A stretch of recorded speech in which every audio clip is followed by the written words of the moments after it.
Hello everyone, welcome back to my channel PS world official 2M। तो friends, I hope आप सभी अच्छे होंगे और मैं भी अच्छी हूँ। तो शिक्षक भर्ती का वेट करने वाले अभ्यर्थियों के लिए एक विशेष खबर है, तो वीडियो पर बनी रहिए। और फ्रेंड्स, आपकी जानकारी के लिए मैं बता दूं कि कुछ बदलाव हो रहे हैं, जैसे कि न्याय पंचायत लेवल पर सरकार वर्ल्ड क्लास स्कूल खोलने जा रही है, यानी कि बड़े स्कूल और छोटे जो प्राइमरी स्कूल हैं उनके जिस गांव वाइज, जैसे जैसे आप लोग जानते हैं ना, पंचायत में हर एक गांव में एक स्कूल है, प्राथमिक स्कूल। लेकिन अब ऐसा है करेगी सरकार कि एक कुछ गांव के स्कूल बंद करके एक बड़े स्तर पर एक बड़ा स्कूल बनाएगी, या कह सकते हैं देख भी सकते। प्रदेश सरकार ने न्याय पंचायतों के स्तर पर वर्ल्ड क्लास स्कूल बनाने की योजना तैयार की है।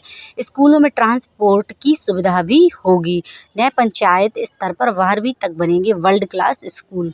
मैं आपकी जानकारी के लिए बता दूं, हो सकता है कि जो गांव में हर गांव में स्कूल होते हैं 1 से 5 तक, और वो स्कूल बंद करके एक बड़ी पंचायत में, या कह सकते हैं काफ़ी पंचायतें मिला करके सरकार एक नया एक बड़ा स्कूल बनाएगी, जिसमें क्या होता है 1 से 12वीं तक के स्कूल रहेंगे और सारी सुविधाएं होगी।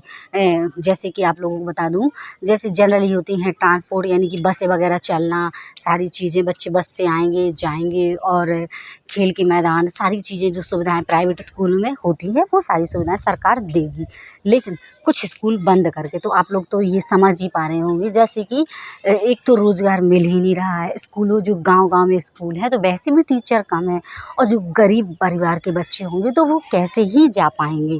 ये भी है का कहना है कि बस की सुविधा देगी, लेकिन फिर भी नज़दीक होते हैं, गांव में होते हैं, तो जो गरीब परिवार के बच्चे हैं तो वहाँ अच्छे से आसानी से चले जाते हैं और उनका टाइम वेस्ट भी नहीं होता है।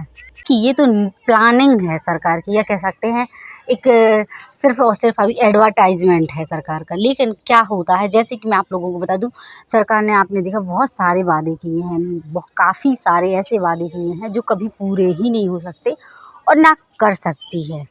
ये सुनने को मिल रहा है प्रत्येक गांव में स्कूल तो है, लेकिन उनकी स्थितियों में बिल्कुल सुधार नहीं है। तो बस इस सुधार के उद्देश्य से एक बड़े स्तर पर स्कूल खोला जाएगा और बसें, ट्रांसपोर्ट की सुविधा होगी, और जो भी सुविधाएं बड़े स्कूलों में होती हैं वो सारी सुविधाएं उन्हें दी जाएंगी, स्कूल में बच्चों को दी जाएंगी, एक तरह से ये माना जाए।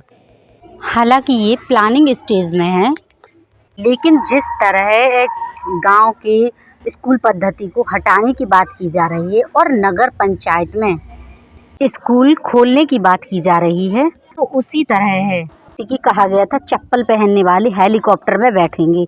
लेकिन अब तो ऐसी कंडीशन है कि चप्पल ही नसीब नहीं हो रही, क्योंकि महंगाई इतनी अधिक हो चुकी है। हेलीकॉप्टर की तो बात ही दूर है। कि मैं आप लोगों की जानकारी के लिए बता दूं कि सरकार द्वारा कहा जा रहा है कि एक तरह से जो गांव-गांव में स्कूल थे वो स्कूल हट करके अब 10-12 गांव इकट्ठे मिला करके फिर एक कह सकते हैं नगर निगम या नगर पंचायत में स्कूल बनाया जाएगा, और उसमें सभी प्राइमरी के उस स्कूल में प्राइमरी से लेकर या प्राथमिक विद्यालय से लेकर कक्षा 12वीं तक के स्टूडेंट पढ़ेंगे और उन्हें आने जाने की सुविधा दी जाएगी। चलिए मान लेते हैं सुविधा दी जाएगी। अब ये बताइए आप, एक तरह से जो गांव में ही बच्चों को शिक्षा दीक्षा मिल जाती थी, गांव के गरीब बच्चे हैं, मिडिल क्लास वाले हैं, लोअर मिडिल क्लास वाले हैं, आप लोग तो जान ही रहे हैं कितनी अधिक महंगाई हो गई है। और ऐसे में बच्चे यदि हालांकि ये प्लानिंग है सरकार की, अभी ऐसा सरकार ने कुछ किया तो है नहीं, लेकिन प्लानिंग, क्या पता सरकार कितनी जल्दी कुछ काम जल्दी कर दे, और कुछ कर देती है, और जो काम ज़रूरी नहीं है वो काम जल्दी हो जाते हैं, और जो ज़रूरी है तो वो बिल्कुल आप लोग जान ही रहे हैं हो ही नहीं पा रहे हैं। तो जैसे डिसेंट्रलाइज करके सरकार अब सेंट्रलाइज करना चाहती है, यानी कि अब नगर पंचायत में स्कूल होंगे 2, 4, 6, 10, 12, 18 इस तरह के पूरे गांव मिलाकर, जिसमें बच्चों की संख्या कम होगी वो स्कूल हटा दिए जाएंगे, और जिस स्कूल में बच्चों की संख्या ज़्यादा होगी तो वो लाजमी है कि चलेंगे ही, और जिसमें कम होंगे तो वो स्कूल हटा करके और इकट्ठा, या फिर सरकार ने तो वैसे भी आप लोग जान ही रहे हैं कितने सारे स्कूल कुछ हद तक बंद भी कर दिए हैं, और कह रहे हैं कि वहाँ बच्चे ही नहीं थे। बल्कि आप लोग जान सकते हैं कि सरकार की जो विद्यालय भी हैं, प्राथमिक विद्यालय कह दें, जूनियर कह दें, और मैं तो कहती हूँ 1 से 12वीं तक का भी कह दें, या कह सकते हैं टीजीटी पीजीटी वाले स्कूल को छोड़ के उनमें थोड़ी बहुत सुविधाएं दी जाती हैं उस हिसाब से। लेकिन प्राइमरी विद्यालय मैंने देखे हैं इतने टूटी फूटी हैं, कोई पंखा की अच्छी व्यवस्था नहीं है। कुछ स्कूल में व्यवस्था अच्छी है, कुछ स्कूलों तक पूरी व्यवस्था ही अच्छी नहीं है। एक ही टीचर पूरे विद्यालय को संभाल रहा है, बल्कि ये भी कह सकते हैं कि कहीं कहीं अतिथि शिक्षक ही पूरी विद्यालय को संभाल रहे हैं, इस तरीके का है। और बच्चे तो सबका ही है, लेकिन बच्चे की मजबूरी ना बनती है। अगर सरकार को काम करना ही है, सरकार को काम करना ही है, तो ये बताए, तो ये सरकार कर सकती है कि छोटे बच्चों के लिए अच्छी अच्छी टेबल करे, अच्छा टेबल व्यवस्थाएं करे, पंखा व्यवस्थाएं करें कि उन्हें गर्मी ना लगे, शौचालय व्यवस्थाएं करें कि उन्हें दिक्कत ना जाए, और पास के पास बच्चों को आने जाने में दिक्कत ना जाए। आप लोग जान रहे हैं कितना सारा क्राइम हो रहा है, ऐसे बच्चे कहाँ ट्रैवल करेंगे। और छोटे छोटे बच्चे जो अपने खुद बॉडी पर कंट्रोल नहीं कर पाते हैं, वो बस में चढ़ के कहाँ जाएंगे। ऐसे में कैसी व्यवस्था बन पाएंगी। जो बच्चे गांव में ही पढ़ ले रहे हैं उन्हें शहर जाने की ज़रूरत ही क्या है, आप लोग तो खुद जान पा रहे होंगे। ये चीज़ें हो जाती हैं। लेकिन अब ये तो सरकार का काम है, सरकार का कुल मिला के तो मैं ये जानती हूँ, मेरा ये मानना है कि सरकार अब सरकार का उद्देश्य ये है कि कैसे ही करके हम शिक्षकों का शोषण कर सकें, कैसे ही करके हमें भर्ती ना करनी पड़े, कैसे ही करके हमें रोज़गार ना देना पड़े, कैसे ही करके हमें परेशानी ना हो, हमारा बजट ख़राब ना हो। और जैसे कि आप लोग जानते हैं, सबसे ज़्यादा बजट एक तरह से शिक्षा में निवेश होना चाहिए था, तो वो शिक्षा पर कितना कम परसेंट निवेश किया गया है, या कह सकते हैं जो पैसा होता है, तो इस तरीके के शिक्षा में बहुत कम निवेश किया गया है। और धार्मिक कार्यों में बहुत ज़्यादा, धार्मिक कार्य में ये नहीं मैं कहती कि धार्मिक कार्यों में नहीं करना चाहिए, बल्कि मैं ये कहती हूँ कि धार्मिक कार्यों में यदि कम भी हो जाता है तो चल जाएगा। लेकिन जो गरीब हैं और लोअर मिडिल क्लास वाले हैं, मिडिल क्लास वाले हैं, एक तरह से आप लोग जानते हैं कि कितने सारे ऐसे हैं कि कुछ ये बात तो मैं भी जानती हूँ और आप भी जानते हैं कि जब तक गार्जियंस अपने बच्चों पर ध्यान नहीं देंगे तब तक कोई भी स्कूल बच्चों को नहीं पढ़ा सकते। लेकिन फिर भी बच्चों को, बहुत सारे ऐसे गरीब बच्चे हैं जिनके गार्जियन जानते भी, पढ़े लिखे भी नहीं रहते हैं, फिर भी बच्चे पढ़ जाते हैं। और हम और आप, या कह सकते हैं बहुत सारे ऐसे लोग हैं जो सरकारी स्कूल से ही पढ़ कर निकले हुए हैं और सरकारी स्कूल से पढ़कर ही शिक्षक बनते हैं, या कह IAS PCS अधिकारी बनते हैं। यदि गाँव से ही स्कूल हटा दिए जाएंगे तो बहुत सारे बच्चे वंचित हो जाएंगे शिक्षा से भी, जो गरीब बच्चे हैं, क्योंकि उतनी दूर प्राइमरी छोटे विद्यालय में बच्चों को, छोटे छोटे बच्चों को कौन ही इतना दूर भेजेगा। बल्कि सरकार को सुविधाओं पर फोकस करना चाहिए।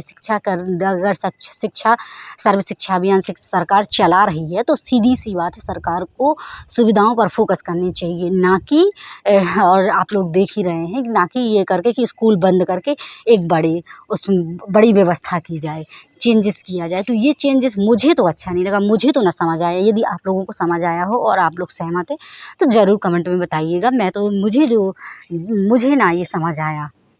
जैसे कि आप लोग जानते हैं कितनी सारी रेलवे से संबंधित ही आप लोग देख लीजिए, कितनी बड़ी बड़ी बातें की गई थी, और आप क्या देख रहे हैं हम लोग कि कितनी सारी दुर्घटनाएं हो रही हैं।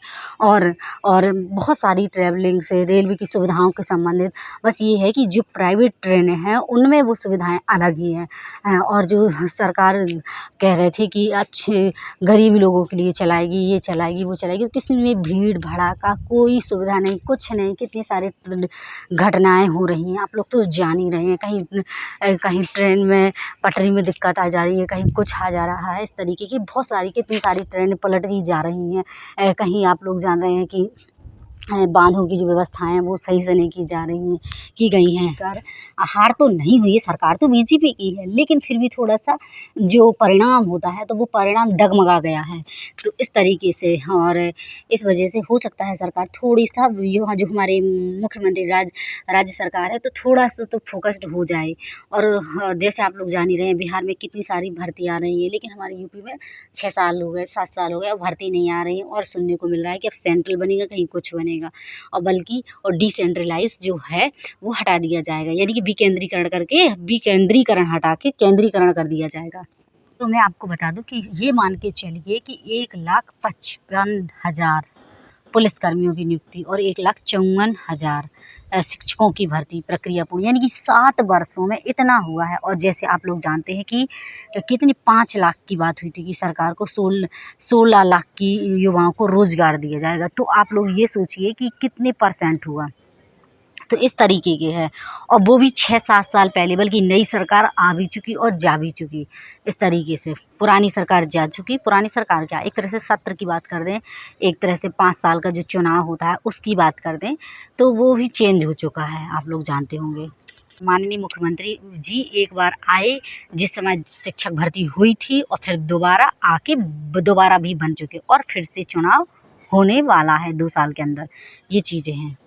आई होप आप लोगों को ये वीडियो अच्छा लगा। वीडियो को लाइक, चैनल को सब्सक्राइब जरूर कर दीजिए और थोड़ा सा शेयर कर दीजिए। और आप लोगों से बस यही कहना चाहूँगी, और जो भी आपकी क्वेरी है और आप लोग क्या सोचते हैं इन सब मामलों के बारे में सरकार के, कि आप लोग सहमत हैं या नहीं, ज़रूर कमेंट में बताइएगा। मिलते हैं नेक्स्ट वीडियो में नेक्स्ट इन्फॉर्मेशन के साथ। Okay bye, take care, good night.